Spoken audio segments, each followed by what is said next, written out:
আসসালামু আলাইকুম। System academic কেয়ারের পক্ষ থেকে জানাই আন্তরিক সালাম ও শুভেচ্ছা। আমি শুরু করছি অষ্টম শ্রেণীর গণিত বোর্ড কোশ্চেন সমাধান। আমি এখানে 2.1 এবং 2.2 বোর্ড কোশ্চেনগুলো সমাধান করছি। আমি এর সমাধান করব যশোর বোর্ড 2019। বন্ধুরা, আমি বারবারই বলি সৃজনশীল ম্যাথ অনেক ক্রিটিক্যাল মনে করে অনেক স্টুডেন্টরা, কিন্তু সৃজনশীল ম্যাথ কিন্তু অনেক বেশি ইজি যদি আপনি বুঝতে পারেন। অর্থাৎ আপনার টার্গেট হবে সবসময়ের জন্য একটি ম্যাথ শিখে কিভাবে আপনি সেম টাইপের একাধিক ম্যাথ করতে পারেন, তাহলে আপনি ম্যাথ আপনার কাছে অনেক ইজি মনে হবে। আর যদি আপনি সবগুলা ম্যাথ না শিখে একটার জন্য একটা নিয়ম শেখেন, তাহলে ম্যাথ আপনার কাছে অনেক কঠিন বিষয় হয়ে দাঁড়াবে এবং পরবর্তীতে আপনি ম্যাথ করতে অনেক অনীহা প্রকাশ করবেন বা করতে চাইবেন না। তো আমি দেখান কিভাবে শেখাই যে একটি ম্যাথ দ্বারা একাধিক ম্যাথ কিভাবে সলভ করতে হয়। ওকে, প্রথম কোশ্চেন দেখেন পড়ি আমি। আমিনা বেগম 12% মুনাফায় 9,000 টাকা 5 বছরের জন্য ব্যাংকে রাখছেন। অর্থাৎ একজন ব্যক্তি, তার নাম আমিনা বেগম, সে 9,000 টাকা ব্যাংকে রাখছে 5 বছরের জন্য। তাহলে এখানে তো আমরা কি পেলাম, আসল টাকা 9,000 আর বছর হলো 5 বছর। ওকে, প্রথম কোশ্চেন, একটি দ্রব্য 7,500 টাকায় বিক্রি করলে 900 টাকা ক্ষতি হয়, আর 8,500 টাকায় বিক্রি করলে করা হয়, তবে কত লাভ হবে? অর্থাৎ এখানে চাচ্ছে হলো লাভ বা ক্ষতি, কোনটা হবে? এখন খেয়াল করেন, লাভ ক্ষতি ডিপেন্ড করে কার উপরে? ক্রয় মূল্য বিক্রয় মূল্য। কেন? আমি যদি 8 টাকা দিয়ে কিনে 10 টাকা বিক্রি করি, 2 টাকা লাভ হবে। আর যদি আমি 10 টাকায় কিনে 8 টাকায় বেশি, 2 টাকা ক্ষতি হবে। তাহলে লাভ ক্ষতি বের করতে গেলে আমার কি লাগে? ক্রয় মূল্য লাগবে আর লাগবে বিক্রয় মূল্য। সবসময়ের জন্য অঙ্ক শিখবেন একটা অর দিয়ে, প্রত্যেকটা ম্যাথ, তাহলে ইজি হবে। চাচ্ছে লাভ বা ক্ষতি, তাহলে আমার এখানে লাগবে ক্রয় মূল্য আর বিক্রয় মূল্য। তাহলে দেখেন, এখান থেকে কিন্তু আপনি এই যে 8,500 টাকায় বিক্রি করে দিছে, এখানে কিন্তু ঝামেলা নাই। সে 8,500 টাকায় বিক্রি করছে, এখানে কিন্তু কোনো সমস্যা নাই। সমস্যা কোথায় আছে? ক্রয় মূল্যের উপর। কেন? সে বলছে 7,500 টাকায় বিক্রি করলে 900 টাকা ক্ষতি হতো। সাপোজ আপনি 8 টাকায় বিক্রি করলে, 8 টাকা যদি বিক্রি করেন, তাহলে 4 টাকা ক্ষতি হতো। ওকে, সাপোজ যদি এভাবে বুঝেন, তাহলে ওইটা অঙ্ক ইজি হবে। 8 টাকায় বিক্রি করলে 4 টাকা ক্ষতি হতো, তাহলে আপনি কিনছেন কত টাকা দিয়ে? 12 টাকা দিয়ে। কারণ কি? 8 টাকায় বিক্রি করলে 4 টাকা ক্ষতি, তার মানে কিনছেন কত দিয়ে? 12 টাকা দিয়ে। দেখেন, 12 থেকে 8 বিয়োগ করেন, এই 4 টাকা ক্ষতি বের হয়ে গেল। আর ইজি করে বলি, আপনি 8 টাকায় কিনছেন বাট বিক্রি করবেন 10 টাকায়, লাভ কত? 2 টাকা। এখন যদি 8 টাকায় কিনে 6 টাকায় বেচেন, লাভ কত? লাভ না, এখানে ক্ষতি হবে 2 টাকা। তার মানে আমি যদি লাভ বা ক্ষতি বের করতে পারি, তাহলে ক্রয় মূল্য বিক্রয় মূল্য বের হবে। আবার যদি ক্রয় মূল্য বিক্রয় মূল্য বের করতে পারি, লাভ বা ক্ষতি বের হবে। ওকে, তাহলে আমি 8 টাকায় বিক্রি করলে 4 টাকা ক্ষতি হতো, তাহলে আমি কিনছি কত টাকা দিয়ে? 12 টাকা দিয়ে। 12 টাকা দিয়ে 8 টাকা বিয়োগ করলে 4 টাকা ক্ষতি। তাহলে এখানে সেম, আমি 7,500 টাকায় বিক্রি করলাম, 900 টাকা ক্ষতি হলো। তাহলে ক নাম্বারটা লিখি? তাহলে এখানে অতএব আমরা ডিরেক্ট নিলাম ক্রয় মূল্য সমান, আমি লিখতে পারতেন অতএব ক্রয় মূল্য সমান 7,500 টাকা যোগ 900 টাকা। এটা সাইড বুঝবে, তাহলে ইজি হবে। অর্থাৎ যেটা আমি কিনছি, বিক্রি করলাম, আর যেটা ক্ষতি হয়েছে,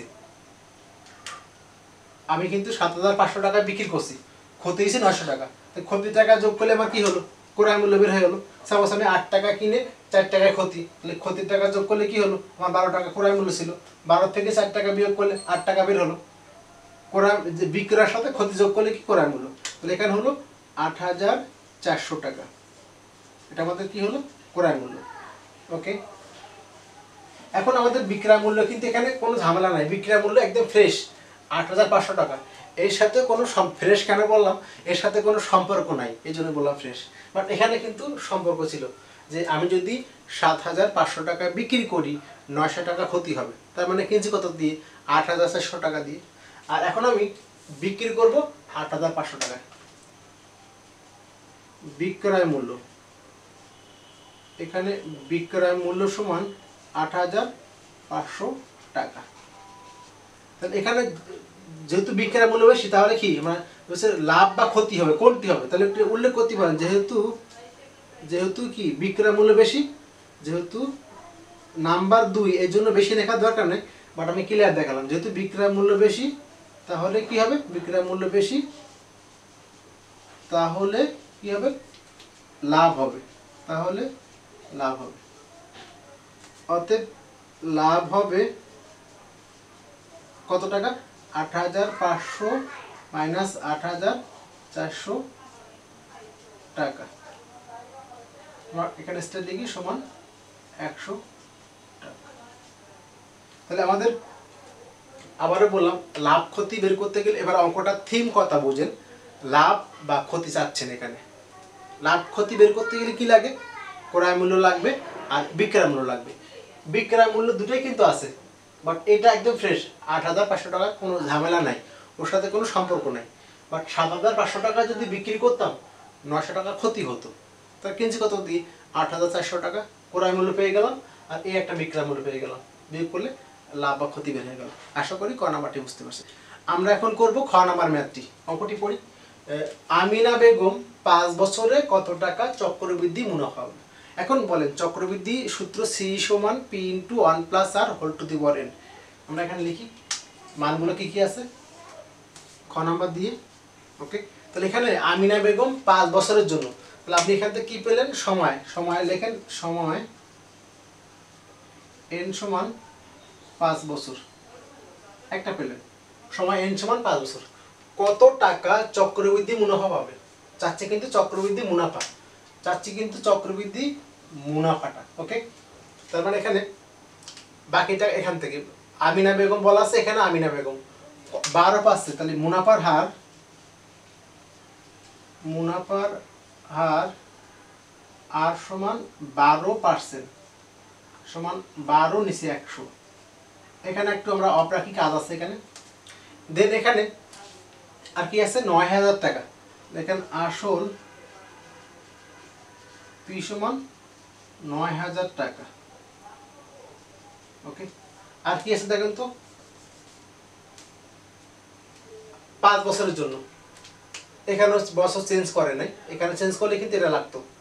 সেম হওয়ার কারণে এখানে সেম, মানে টাকাও চেঞ্জ হতো, বাট এখানে চেঞ্জ করে নাই। ওকে, এখন চাচ্ছি হলো চক্রবৃদ্ধি মুনাফা। একটু লিখে নেন এখানে যে এখানে বা চক্রবৃদ্ধি মুনাফা সমান কত বের করতে হবে। ওকে, তাহলে আমরা জানি সি চক্রবৃদ্ধি সবৃদ্ধি মূল, সি সমান পি ইন্টু 1 প্লাস আর, এখানে অনেকে ডিরেক্টলি লেখে যে সি থেকে, মানে এই সূত্র থেকে এখানে লেখে চক্রবৃদ্ধি মুনাফা সমান, এটা লিখে এখান থেকে পি বাদ দেয়।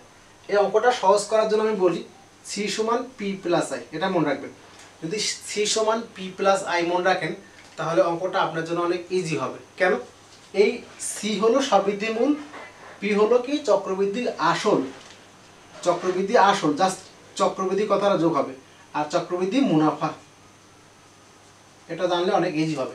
চক্রবৃদ্ধি আসল আর চক্রবৃদ্ধি মুনাফা, সবগুলোকে চক্রবৃদ্ধি, চক্রবৃদ্ধি আসল, চক্রবৃদ্ধি মুনাফা চাচ্ছেন কিন্তু আপনি এই আই এর মানটা, তার মানে এখান থেকে অতএব আই ইকুয়াল টু কি হবে? C minus P. এই জন্য ডিরেক্টলি সব গাইডের মধ্যে এভাবে লেখে চক্রবৃদ্ধি মুনাফা সমান সি থেকে এই মানটা বাদ দেয়। আমি যদি এখানে এভাবে মানটা লিখি, দেখেন খেয়াল করেন, আমি যদি মানটা এখানে লিখি, তাহলে এই মানটা পি এর মানটা কিন্তু প্রত্যেকবার নিচে টানতে হবে। তাহলে আমি এটা লিখবো কেন?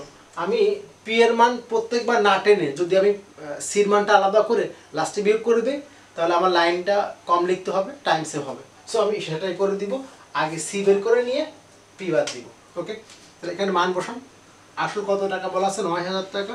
ওকে, 1 বসে গেল। আর এর মানটা আমরা দশমিক করে নিতে পারি, এটা ভাগ করলে 0.12, ভাগটা শিখাই দিই, এই 12 ভাগ 100 যদি আপনি দ্রুত করতে চান, 1 সংখ্যা 2 সংখ্যা 3 সংখ্যা, সেম এখানে 3টে সংখ্যাই হবে, বাট আছে আপনার 2টা, বাকি একটা দশমিক। দেখেন 1 2 3 1 2 3, যদি আপনি 12 ভাগ 10 দেন, দেখেন 2 সংখ্যা, এখানে 2 সংখ্যা হবে, তাহলে আগে 12 লেখেন, তাহলে দশমিকটা এখানে আসবে না, এটা হবে দশমিক দেওয়ার স্কোপ নেই, কারণ দশমিক কিন্তু এখানে দিলে কি হতো? 1টা 2টা 3টা হতো, দুইটা আমাকে ফিক্স, তাহলে দশমিকটা কি হতো মাঝখানে হতো। যেমন 1 যদি আমি 10 বলি, এক সংখ্যা দুই সংখ্যা, তাহলে এখানে সংখ্যা দুটোই হবে দশমিক 1 2। আশা করি ক্যালকুলেটর ছাড়া আপনি দ্রুত এভাবে করতে পারবেন। তাহলে আর এর মানটা আমরা কি হলো 0.12, এর মানে কয় বছর 5 বছর। আমরা এখান থেকে ক্লিয়ার করে নিই 9000, আর এখানে হলো 1.12 পাওয়ার হলো 5। আমরা ক্যালকুলেটরের সাহায্য নিব। এখানে আমরা এখানে দেখাই দিই 1.12 সায়েন্টিফিক, এখানে পাওয়ার দেওয়া থাকে পাওয়ার 5, কত আসলো 1.762 সমান 9000 গুণ, আমরা মিনিমাম 3টা মান নিব 1.762 পরেরটা 3টা নিলে হবে। একে আমি আবার এই মানটাকে 9000 দিয়ে গুণ করে দিব, 9000 আর হলো সমান 15 8 6 1.075। ওকে, তাহলে এটা আমাদের সি বের হয়ে গেল। তাহলে আমি চাচ্ছি কিন্তু চক্রবৃদ্ধি কি মুনাফা। আমি আবারও দেখালাম সি সমান পি প্লাস আই। এটা হলো চক্রবৃদ্ধি সবৃদ্ধি মূল, এটা আসল, এটা মুনাফা। চক্রবৃদ্ধি আসল, চক্রবৃদ্ধি মুনাফা। যদি আপনি সি সমান পি প্লাস আই এই জিনিসটা বুঝেন, তাহলে আপনার সবগুলো ম্যাথ অনেক ইজি হবে। সি সমান, সি হলো চক্রবৃদ্ধি সবৃদ্ধি মূল বা মূলধন, পি হলো চক্রবৃদ্ধির আসল, আই হলো চক্রবৃদ্ধির মুনাফা। আপনি এখান থেকে চাচ্ছেন কোনটা চক্রবৃদ্ধির মুনাফা, অর্থাৎ সির মধ্যে যে ফি আর আই থাকে ওই আই চাচ্ছেন। তাহলে আই ইকুয়াল টু কি হবে সি মাইনাস পি, অর্থাৎ চক্রবৃদ্ধি মুনাফা সমান সি মাইনাস পি। তাহলে চক্রবৃদ্ধি আসল সমান কি হবে সি মাইনাস আই, অর্থাৎ সি থেকে পি অথবা আই বাদ। যদি আপনি চক্রবৃদ্ধি মুনাফা চাচ্ছেন মুনাফা আই, তাহলে সি থেকে পি বাদ। যদি আপনি চক্রবৃদ্ধি আসল চান, তাহলে সি থেকে আই বাদ। তাহলে অঙ্কটা আপনার এক লাইনে হয়ে যাবে। আমি এখান থেকে ইজি পাবো, অর্থাৎ আই ইকুয়াল টু কি হলো সি মাইনাস পি। অর্থাৎ আমি যদি এখানে মানটা টানতাম পি, প্রত্যেকবার টানতে হতো। তাহলে অঙ্কটা কিন্তু এক লাইনে শিখবেন। চক্রবৃদ্ধি মুনাফা, তাহলে সির মানটা বের করে পি হলো আসল টাকাটা বাদ দিবেন। ওকে, তাহলে আমরা এখানে লাইন পেয়ে গেলাম, সি পেয়ে গেলাম। তাহলে আমি চাচ্ছি চক্রবৃদ্ধি মুনাফা। আপনি এখানে কথায় লিখবেন, কারণ আই কিন্তু নর্মাল মুনাফা। লেখেন অতএব চক্রবৃদ্ধি মুনাফা সমান, এই যে এটা হলো মূল টাকাটা 15 8 6 1.075। চাইলে আমরা এটাকে দুই সংখ্যা রাখতে পারি, এখানে 8 রাখতে পারেন, 8 রাখলে সমস্যা নেই, 0.75 সমস্যা নেই, আমরা 8 লিখি এখানে। এখান থেকে আপনি বাদ দিবেন আসল টাকা কত 9000 টাকা, এই যে আসল 9000 টাকা। এবার বিয়োগ করে দিই,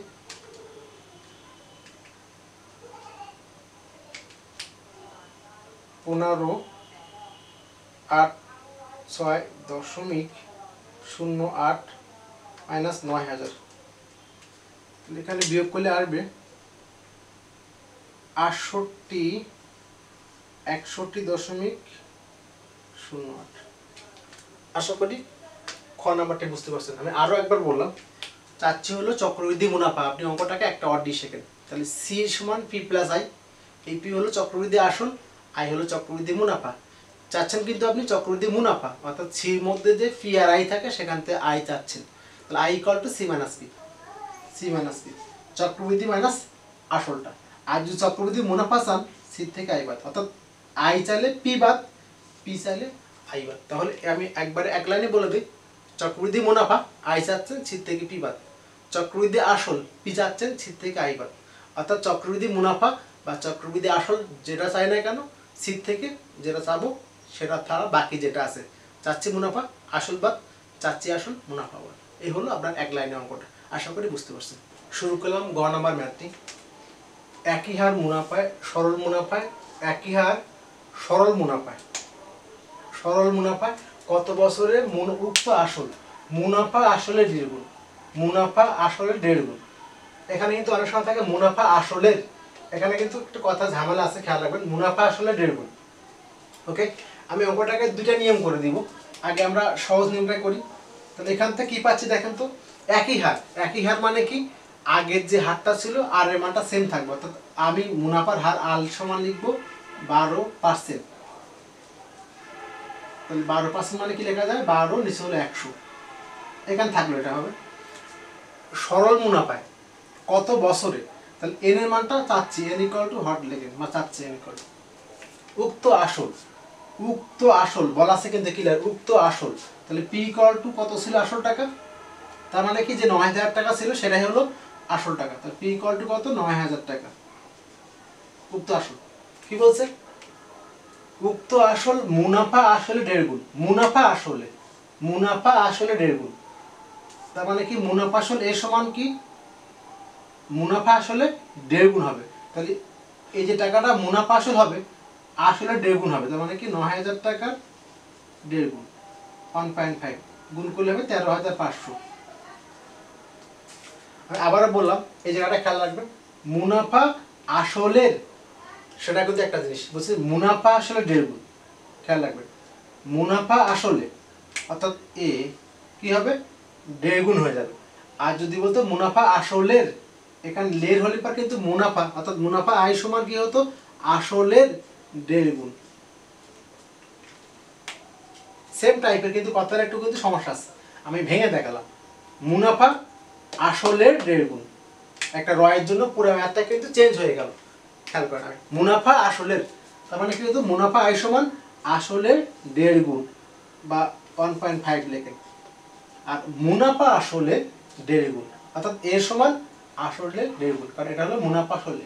দেখেন একটা রয়ের জন্য পুরো অঙ্কটাই কিন্তু চেঞ্জ হবে বা ভুল হয়ে যাবে, এটা খুব খেয়াল রাখবেন, মুনাফা আসলে আর মুনাফা আসলের কিন্তু সম্পূর্ণ আলাদা। আমি এখানে আবারও দেখালাম, এটা মানে এ ইকুয়াল টু এটা, আর যদি বলতো মুনাফা আসলের তাহলে এখানে কি হতো আই ইকুয়াল টু ৯০০০ আসলে সেম থাকতো, জাস্ট কি হতো এখানে সবই ঠিক থাকতো, এখানে তখন আই হয়ে যেত, যেখানে এখানে এ হয়েছে সেখানে জাস্ট কি হতো আই হতো, সম্পূর্ণ ডিফারেন্স হতো।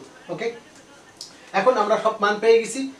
এখন সমস্যা দেখেন, যখন আমি এই অঙ্কটার মধ্যে বলি আমার সূত্র কিন্তু দুইটা কথা, জাস্ট আমি এখানে লিখি সি সমান পি ইন্টু 1 প্লাস আর এখানে বাইরে এন, আর এ সমান P into 1 plus R N, আর I equal to P R N. আমাদের এই সূত্র তিনটা থাকলে চক্রবৃদ্ধি এখানে নাই, এটা বাদ দিলাম। যখন এই দুই সূত্র থাকে আমাদের ফার্স্ট চয়েস করতে হবে এই সূত্রটা। কেন সূত্রটা চয়েস করব, আর সেকেন্ড হলো এই চয়েস।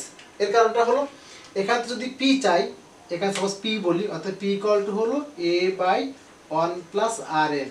এই আর এর মানে কিন্তু হয় কি ভাগ হয়, এই ভাগ মানে উপরে গেলে কি হবে গুণ।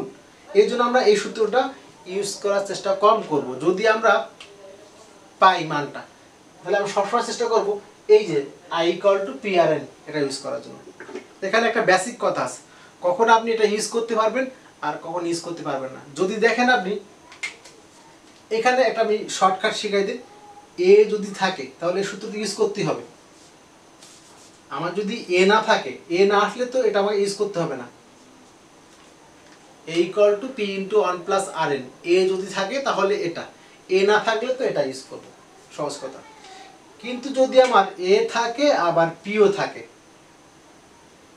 এখানে রিপিট, যদি আমার এও থাকে পিও থাকে তাহলে আমরা আই ইকুয়াল টু কি লিখবো এ মাইনাস পি, তাহলে আমার আই বের হয়ে গেল। আর আই বের হয়ে গেলে এই সূত্রটা ইউজ করা যাবে, অর্থাৎ ছোট হয়ে যাবে। আমি আবারও বললাম, যদি আমার এ না আসে তাহলে তো A equal to P into 1 plus R N সূত্র আসার কোনো প্রশ্নই নেই। কিন্তু যদি আমার এ আসে তাহলে আমি দেখব পি বা আই যে কোনো একটা আছে কিনা, কারণ আমার আই সাথে এ আর পি সম্পর্ক, কারণ এ ইকুয়াল টু মুনাফা সমান কি মুনাফা যোগ আসল বা আসল যোগ মুনাফা, যেটাই বলেন না কেন। তাহলে এখান থেকে আই ইকুয়াল টু কি এ মাইনাস পি বা পি ইকুয়াল টু কি এ মাইনাস আই, অর্থাৎ যে কোনো একটা মান দুইটা থাকলে কিন্তু একটা বের হবে। তাহলে সেম এখানে যদি এ আছে এটা ইউজ করতাম, বাট পির মানটা কিন্তু আছে, তাহলে আমরা এখান থেকে ইজিলি আই পাবো। তাহলে আই ইকুয়াল টু কি হবে এ মাইনাস পি, তার মানে ১৩৫০০ থেকে ৯০০০ বিয়োগ করলে কত হয় ৪৫০০। আমি ডিরেক্ট দেখালাম, মানটা আমরা লিখবেন। আবারও বললাম I equal two A minus P, এখানে লিখতে হবে না, আপনি মানটা লিখবেন ১৩৫০০ মাইনাস ৯০০০ সমান কত ৪৫০০। তাহলে আমাদের সব মান ক্লিয়ার। এখন জাস্ট মান বসাবো, তাহলে মানটা বসাবো ক নম্বর এখানে। তাহলে আমরা I equal to P R N বা এন চাচ্ছি, তাহলে এন ইকুয়াল টু হলো আই বাই এন চাচ্ছি, তাহলে পি আরটা নিচে চলে আসবে পি আর। বন্ধুরা এখানে আরেকটা ইম্পর্টেন্ট জিনিস শেখাবো, আমরা আগে দেখাই আই এর মানটা কত 4500, পি কত 9000 টাকা, আর আর এর মানটা কত 12/100। আমি সবসময় চেষ্টা করি যে সম্পূর্ণ একটা ব্যতিক্রম নিয়ম করার জন্য, যেখান থেকে আপনারা অনেক বেশি উপকৃত হতে পারেন। যেমন এই অঙ্কটা দেখেন, সব সময় কিন্তু সবাই এই ভাগই করে, কিন্তু যদি এখানে ভাগ করতে যান দেখেন এখন কি হচ্ছে, কাটাকাটি করতে হচ্ছে। যদি কাটাকাটি না হতো তাহলে 100 কিন্তু কি হতো, আবার উপরে যাইতো, কি হইতো উপরে, তাহলে উপরে গিয়ে আবার গুণ বহুত ঝামেলা। এখানে অনেক ইজি, কারণ এখানে কাটাকাটি করলে তো ইজি হয়ে গেল, এটা কাটলে তো হয়ে গেল, এটা কাটলে হয়ে গেল 5 9 45। তো এটার জন্য সমস্যা না, এখানে আমরা দেখাই, এখানে আমরা এই নিয়মটা করব না, এই জন্য শেখাই দেয় নিয়মটা। তাহলে আয়ের মানটা কত, আমরা আবার লিখি, আয়ের মানটা হলো 4500, পি হলো 9000 টাকা। আর আমরা আবার দেখাই এখানে যে আমরা আয়ের মানটা যদি, তাহলে সহজ কথা হলো আর যদি কখনো নিচে আসে, আর অর্থাৎ এখানে যেমন আর কিন্তু নিচে আসতেছে, তাহলে আমরা অবশ্যই দশমিক করে নিব, দশমিক করলে 0.12 হবে, এটা 0.12। তাহলে আমরা এখানে 12/10টা লিখে আমরা কি লিখবো এখানে 0.12। আর যদি আমরা এখানে এটা লিখতাম 100 লিখতাম, তাহলে কিন্তু কি হতো, এটা উল্টে আসতো, অনেক ঝামেলা হতো। তাহলে আমরা এখানে 0.12, আমরা ক্যালকুলেটর ইউজ করি, এটা আসবে। চাইলে আপনি এখানে এটা কাটাকাটি করতে পারেন, সমস্যা নেই, এই 0 0 0 0 বা না কাটলেও করতে সমস্যা নেই, কারণ ক্যালকুলেটর আছে। আমরা কাটাকাটি করেও দেখাই। আর 45 2 কত 90, তার মানে কি হলো, আমি দেখাই এখানে, এখানে থাকে উপরে থাকে হলো 1, নিচে হলো কত 0.12, 12 গুণ 2 24, 0.24, 1/0.24, 1/0.24, 4.16 সমান 4.166, এভাবে চলতে থাকবে। তাহলে আমরা এখানে 4.1 মানে এখানে 5 বা 5-এর বেশি হলে আমরা 1 যোগ করি, এটা বাদ দিলে তোমরা অর্থাৎ বা 4.2 মাস। একটা নিয়ম দেখালাম। চাইলে আপনি এমনও করতে পারতেন এখান থেকে, যে 45 বাই হলো 9000 গুণ 0.12, সেটা করতে পারতেন। কীভাবে ডিরেক্ট গুণ করেন, তাহলে এখানে কি আসতো 9000 গুণ 1.12 গুণ করে নেন, 9000 গুণ 0.12 আসতো, এখানে আসতো, এখানে আমি পড়ে নিলাম, সমান হলো 4500, নিচে হলো 1080, সেটা ভাগ করলে একই আসবে 4.166, বা আমরা এখানে 4.2 লিখব। তাহলে অঙ্কটা কিন্তু আমি আবারও বললাম, এখানে মুনাফা আসলে একটা জিনিস, মুনাফা আসলের একটা জিনিস। আমাদের ফার্স্ট নিয়ম কি হয়ে গেল, আশা করি আপনারা বুঝতে পারছেন, অনেক ইজি একটা ম্যাথ, বুঝলে একই হার। তাহলে আর এর মানটা আগের থেকে আসবে, সরল মুনাফায় কত বছরে এন চাচ্ছি, উক্ত আসল, তাহলে আসল টাকাটা আছে, মুনাফা আসলে অর্থাৎ এ সমান আসলের 1.5 গুণ হয়ে গেছে। আর মুনাফা আসলের বললে এখানে আয় সমান কি হতো, এখানে জাস্ট পি না হয়ে এ না হয়ে কি হতো, আয় হতো। খুব খেয়াল করে এটা। আমরা এখন সেকেন্ড নিয়মটা একটু দেখাই দিই। এটা সেকেন্ড নিয়মটা হলো হচ্ছে কত বছরে, তাহলে আমরা মনে করি এন বছরে মুনাফা আসলে, উক্ত আসল মুনাফা আসলে 1.5 গুণ হবে। তাহলে এন বছরে মুনাফা আসল কি হবে, এ সমান P into 1 plus R N, এটা হলো একটা। এবার এইখানে 1.5 গুণ হবে, তার মানে কি হবে, আমরা একটা ঘোরায় লিখবো, এখানে এর জায়গায় কি লিখবো আমরা, আসলের 1.5 গুণ, কারণ এটা মুনাফা আসল। 9000 গুণ 1.5 সমান, মান বসাই দিবেন, 9000 1 বসে গেল, আর এর মানটা বসে গেল 0.12 ইন্টু এন। আপনি দুইভাবে করতে পারেন। আবার দেখ এই লাইনটা জাস্ট, এটাও সহজ, মনে করি এন বছরে, কত বছরে, মনে করি এন বছরে, তাহলে মুনাফা আসলে কত হলো 1.5 গুণ। তাহলে মুনাফা আসলে সূত্রটা এ সমান P into 1 plus R N, এ মানে মুনাফা আসলে 1.5 গুণ হয়ে গেল, আর এখানে বাকি মানটা বসান, এখান থেকেও ম্যাথটা ইজি হয়ে যাবে। এখানে আপনি জাস্ট গুণ করে দিবেন, 13500, এখানে 9000, এখানে 1.12 এন থাকলো এটা। দেন আপনি এখান থেকে করতে পারেন, এখান থেকে এটা নিচে নিয়ে আর ভাগ করে দিবেন, বা আমি পুরো পাশটা বাম দিকে নিয়ে আসি, 9000 ইন্টু 1 প্লাস 0.12 এন সমান হলো 13500, এখান থেকে গুণ আছে, এখানে এদিক দিয়ে ভাগ করে দিবেন, 9000 দিয়ে ভাগ করে দিবেন, দেন এখান থেকে ভাগ করার পর যে মানটা আসবে, এখন দেখেন এই অনটা সেই ভাগফল থেকে 1 বিয়োগ করে দিবেন, তাহলে 1 চলে যাবে। দেন এই n ইকুয়ালটা কি হবে, ওই মানটাকে জাস্ট 0.12 দিয়ে ভাগ করে দিবেন। আশা করি বুঝতে পারছেন। এই নিয়মটা অনেক ইজি, জাস্ট মানটা বহালে হবে, কিন্তু এই নিয়মটা আরো বেশি ইজি। সিস্টেম একাডেমিক এর পক্ষ থেকে আন্তরিক সালাম জানিয়ে শেষ করলাম আজকের মতো ক্লাস। আল্লাহ হাফেজ।